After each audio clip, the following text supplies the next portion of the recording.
Así como está, vamos a orar. No importa, no se ponga de pie. Vamos a orar al Señor en esta tarde. Padre, te damos gracias en este día por la oportunidad que nos das de estar aquí en tu casa. Permítenos, Señor, no solamente escuchar una vez más el mensaje de salvación, no solamente escuchar una vez más ese mensaje de amor que trajiste a este mundo, sino permítenos tomar la decisión el día de hoy de seguirte, de servirte. Aunque tal vez estos ojos carnales no te pueden ver, aunque tal vez estas manos físicas no pueden tocarte, pero tu presencia, tu espíritu sí nos puede tocar. Tu presencia, tu espíritu sí nos puede cambiar. Y es a ti a quien clamamos en esta hora. No te pedimos riquezas de este mundo, te pedimos que nos des de tu gloria. En el nombre maravilloso y poderoso de tu Hijo amado Jesucristo, te damos gracias. Amén y amén. Gloria al Señor Jesús. Vayamos una vez más al Evangelio de Juan, capítulo 10, para los que no pudieron estar al llegar aquí. Capítulo 10, le voy a dar lectura.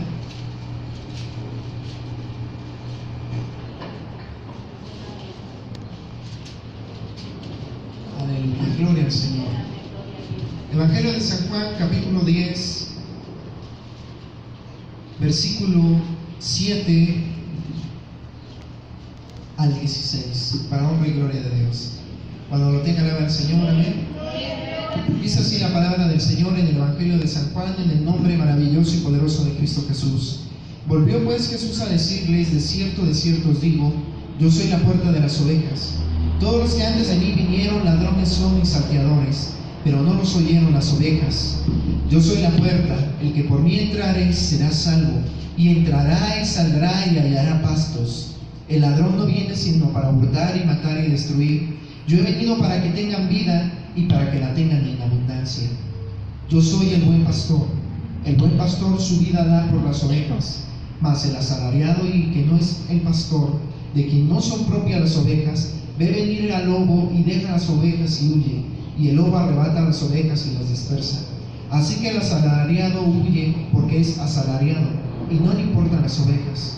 Yo soy el buen pastor y conozco mis ovejas, y las mías me conocen.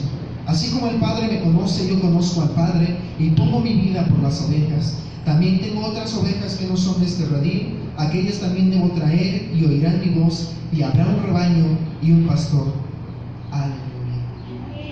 Gloria al Señor Jesús en esta tarde, porque Él dice: yo soy el buen pastor, y el buen pastor su vida da por las ovejas. Lo dice en el versículo 11. La palabra de Dios nos hace claro que el ser humano tenía una deuda que no podía pagar por sí, por sus propias fuerzas o consigo mismo. Una deuda, una carga que usted ni yo, ni todo el dinero de este mundo puede pagar para comprar la salvación. La Biblia dice que hay solamente dos caminos o dos destinos al cual puede solamente llegar un hombre o una mujer al después de morir. Se hace entrar al reino de los cielos o se hace llegar al infierno. Dice la palabra de Dios que por cuanto todos hemos pecado, todos estamos destituidos de la gloria de Dios. Por eso no hay justo ni aún uno. Todos los que estamos aquí, todos los que hemos venido en esta tarde, tal vez es la primera vez que vienes, tal vez es la primera vez que escuchas el mensaje de Cristo, pero todos los que hemos estado aquí tuvimos que hacer una decisión de seguir viviendo nuestras vidas como habíamos querido, o empezar a vivir una vida diferente conforme a la voluntad y al poder de Dios.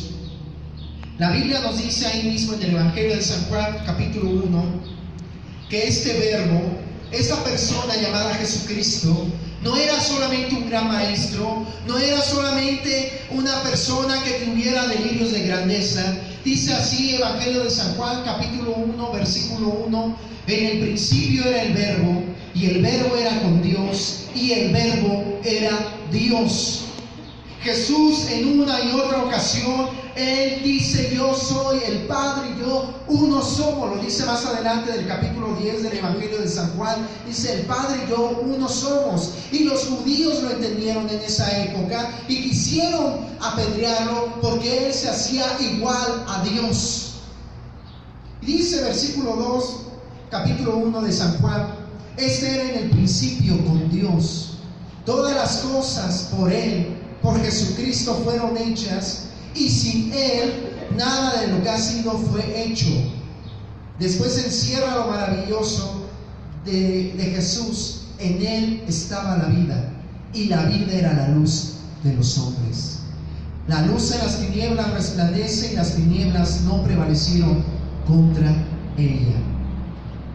Dice versículo 10: en el mundo estaba, y el mundo por Él fue hecho, pero el mundo no le conoció. Y hoy, día tras día, año tras año, la gente sigue recreando la muerte de Jesucristo como una tradición, sea en Iztapalapa, sea aquí en Cuautlapan o en otros lugares de la República Mexicana o alrededor del mundo. Se hace hincapié en el sacrificio de Cristo, pero solamente la gente se detiene ahí. Si tú vas y te paseas a las calles y vas junto con las procesiones, te vas a dar cuenta que es más un tianguis que un evento religioso.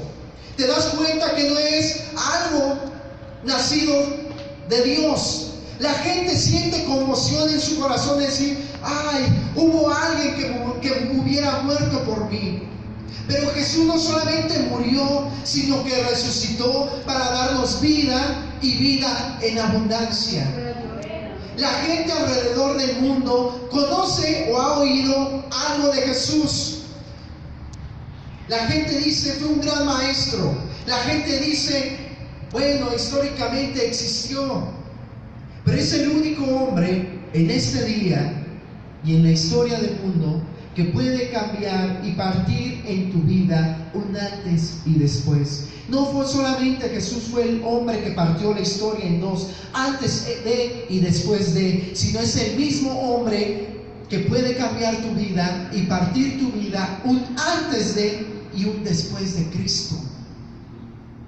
Dice versículo 10 de San Juan, dice que en el mundo estaba y el mundo por Él fue hecho, pero el mundo no le conoció. Mucha gente se dice religiosa, mucha gente dice leer la Biblia, pero solamente aquellos que han escuchado la voz de Cristo, aquellos que han escuchado la voz de Dios, pueden realmente llegar a ser hijos de Dios. ¿Y cómo es esto? Si tú me acabas de decir, amigo, que estás explicándome esto, que tengo una deuda con Dios, ¿de qué es esa deuda? La Biblia dice que es una deuda de justicia, porque todos hemos pecado.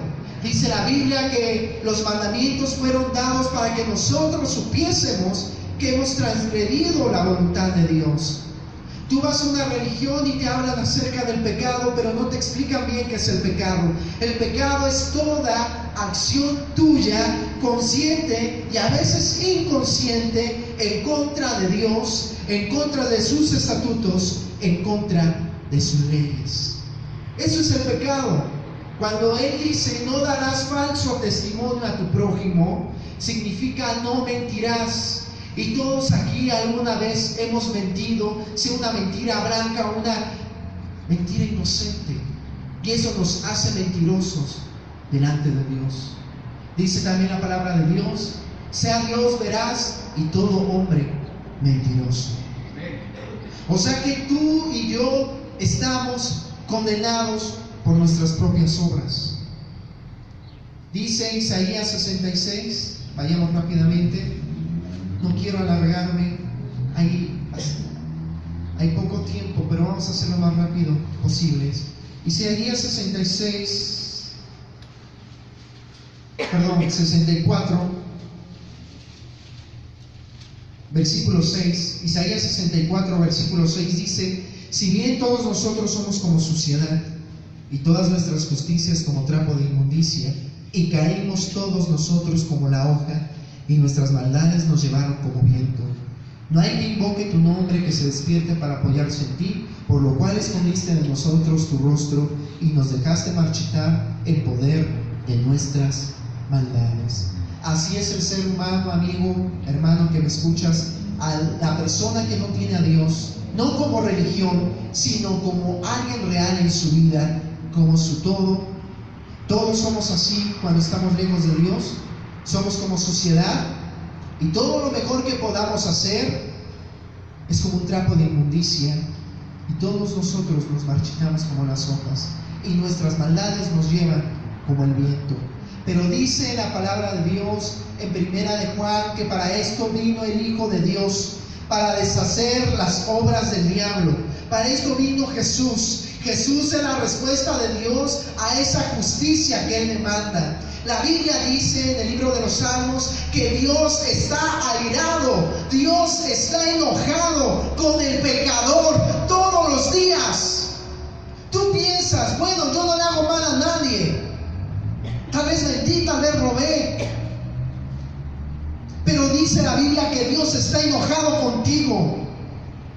Eso le dice la Biblia. Unos van a decir, bueno, Dios es amor, sí, pero también es justicia. Y por eso tuvo un justo, Jesucristo, pagar por todos nosotros los pecadores.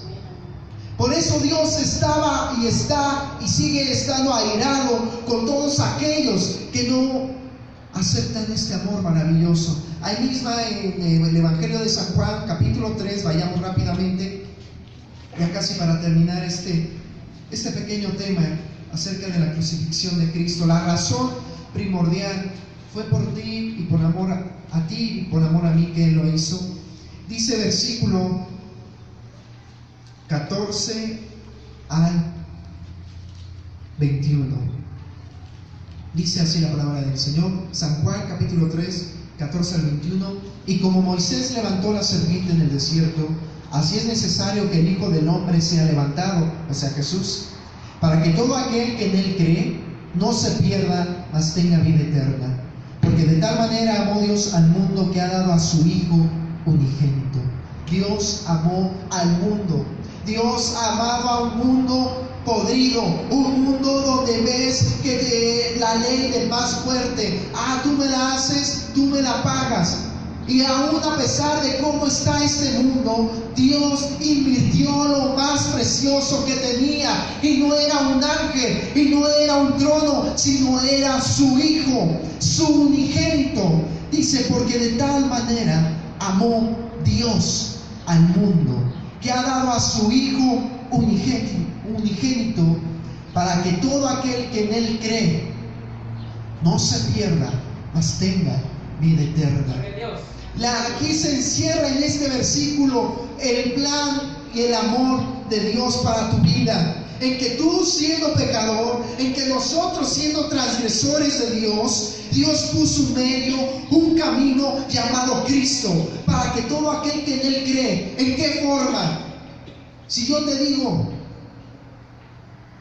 ¿crees en Jesús? Tú vas a decir sí, en el Cristo histórico tal vez, pero aquí se refiere creer que Él es el único que puede cambiar tu vida. Dice, para que todo aquel que en Él cree no se pierda, porque va a haber una acción. Al momento en que tú le abres tu corazón a Cristo, Él va a operar algo maravilloso en tu vida y te va a dar vida eterna. No se pierda, mas tenga vida eterna, porque no envió Dios a su Hijo al mundo para condenar al mundo, versículo 17, sino para que el mundo sea salvo por Él. Dice versículo 18, el que en Él cree no es condenado, pero el que no cree ya ha sido condenado, porque no ha creído en el nombre del unigénito Hijo de Dios. Siempre el hombre es necio, siempre el hombre dice, es que es muy fácil. Tú dices, acepta a Jesús y vas a tener la entrada al reino de Dios. Pero no, yo no creo eso. Yo creo que por mis buenas obras, por portarme bien, voy a entrar al cielo. Dime tú, ¿dónde dice eso en la Biblia? La Biblia no dice eso. La Biblia dice que es por la gracia de Dios, a través de Cristo, que yo puedo entrar al reino de Dios. No es por obras. dice la Biblia, para que nadie se gloríe, para que nadie presuma que diga, es que yo le di de comer a tanta gente, es que yo hice tantos sacrificios, es que yo me golpeé mis espaldas en Semana Santa por mis pecados. No, porque el sacrificio perfecto y agradable para Dios lo hizo solamente Cristo. Y todo lo que tú hagas es de más.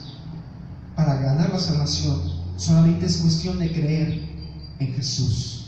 Dice, y esta es la condenación, versículo 19, que la luz vino al mundo y los hombres amaron más las tinieblas que la luz, porque sus obras eran malas.